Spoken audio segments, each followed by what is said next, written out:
El monasterio de Santa María de las Islas fue un convento jerónimo que hubo en la comarca de las Islas, cerca de Toledo. Sisla es un topónimo derivado del latín silva, aunque el término parece tener un origen prerromano, derivado del celta cisca o sesca. Es verdad que el entorno es fluvial y quedan restos de encinas y chaparros, supervivientes de un antiguo bosque de época mozárabe o más antiguo, y presas romanas.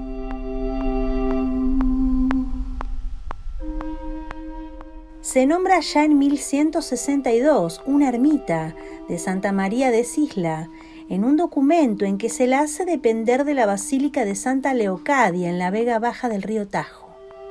En torno a esta ermita quedó fijado el topónimo, que hoy designa una dehesa situada cerca de Toledo, en la zona sureste de la ciudad. El convento, propiamente dicho, fue el segundo de la Orden de San Jerónimo en España y se construyó en 1384 con la advocación de Santa María de las Islas. Alcanzó una gran prosperidad derivada de los amplios recursos naturales y económicos del lugar. La iglesia, de arquitectura gótica, como los claustros, celdas y demás dependencias del monasterio, tenía gran capacidad. Y el monasterio cobraba pingües rentas de montes, olivares y otras fincas.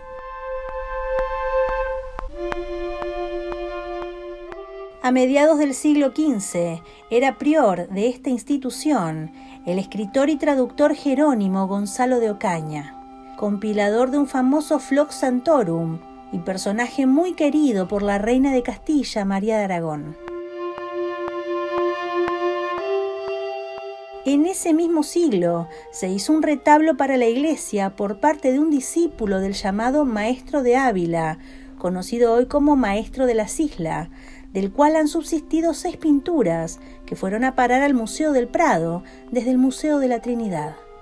Se trata de una anunciación, una visitación, una adoración de los reyes, una presentación de Jesús ante los doctores, una circuncisión y un tránsito de la Virgen.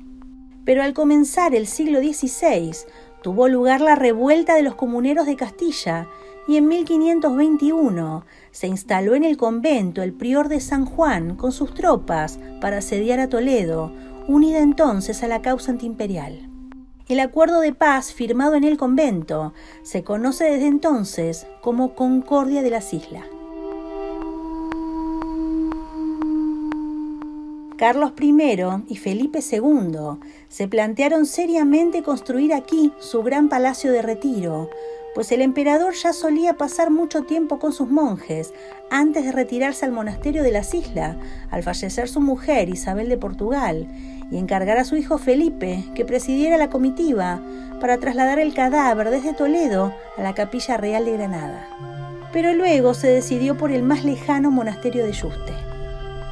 Felipe II, por su parte, terminaría eligiendo el de San Lorenzo del Escorial. No así un eminente jurista, que fue uno de sus embajadores y consejeros, Francisco de Vargas Mejía, quien escogió el monasterio toledano para pasar sus últimos días.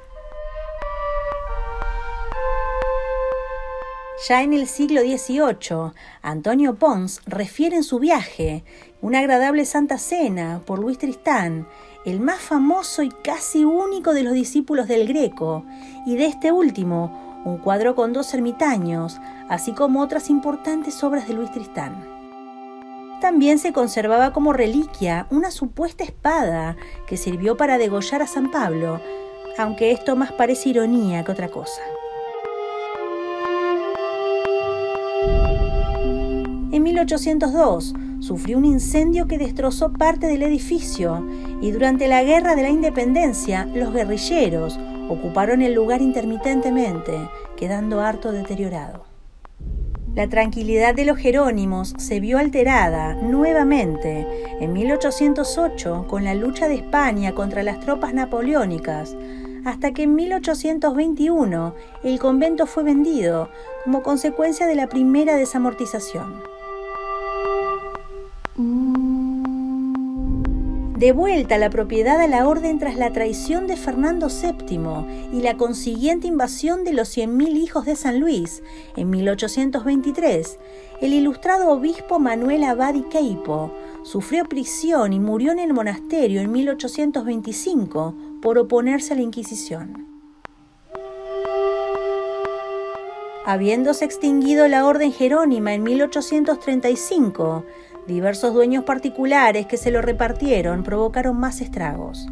La iglesia del convento fue demolida y sus artesonados se llevaron a la calle Atocha de Madrid para adornar la vivienda del banquero que lo compró en 1849, el barón José de Buchenthal. A comienzos del siglo XX se comienza a construir el palacio por la condesa de Arcentales, señora de Peliceus y condesa de Santa María de Sisla, hija de los marqueses de Cubas y Fontalba. El edificio integró lo que quedaba en pie del viejo convento y fue tremendamente opulento, destacando el lujo del mismo, tanto que varios directores de cine de la época decidieron grabar allí películas como A buen juez mejor testigo o Qué tío más grande.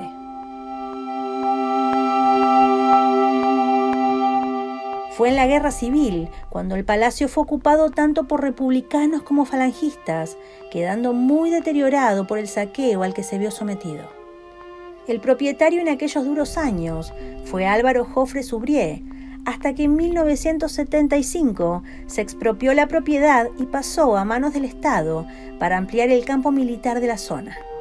Su dueño consideró el precio injusto y decidió dinamitar la construcción dejándola en ruinas. Hoy es parte de la Academia de Infantería a la que fue vendido y cuyos terrenos conservan solo pequeñas partes, como los bellos bancos de cerámica del famoso Daniel Zuloaga.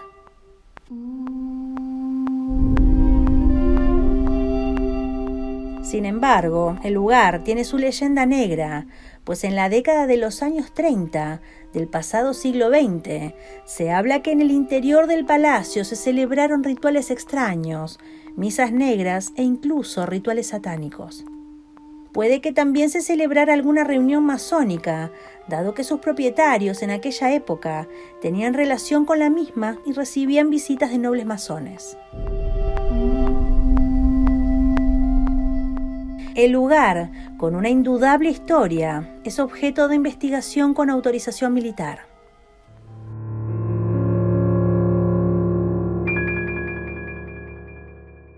El domingo 28 de mayo de 2017, el programa de la televisión española Cuarto Milenio, con motivo de sus 500 programas, decidió celebrarlo destapando uno de los casos paranormales más sonados del país. Nunca antes un equipo de televisión había conseguido un permiso oficial para investigar un enclave militar. Acompañados por el coronel Pedro Baños, el equipo del programa pasó una noche en estas ruinas. En el lugar, el equipo de Cuarto Milenio pudo contar con perros de rastreo de explosivos puestos a disposición por la Academia de Infantería, que reaccionaron en diversos lugares del palacio. Los animales no son susceptibles de la sugestión, nosotros sí. Los aparatos tampoco mienten. Y esa noche la sorpresa fue continua. Sobre todo cuando dos sensitivos describieron las escenas allí ocurridas, que coincidían con la historia secreta del lugar que solo conocían algunos militares, dijo Carmen Porter, periodista y coconductora del programa. Y es que el perro, entrenado para buscar explosivos exclusivamente, se volvió loco con un banco en concreto, sin que eso tuviera ninguna explicación. ¿Qué tendría que haber allí para que el perro hiciese eso?, preguntó Iker Jiménez, conductor de Cuarto Milenio, el adiestrador, y este respondió: si hubiera algo, tendría que haber explosivos, pero es prácticamente imposible. Para aquellos que no vieron aquel programa, en la descripción dejo el enlace a un video en el que los conductores explican de primera mano lo que han experimentado.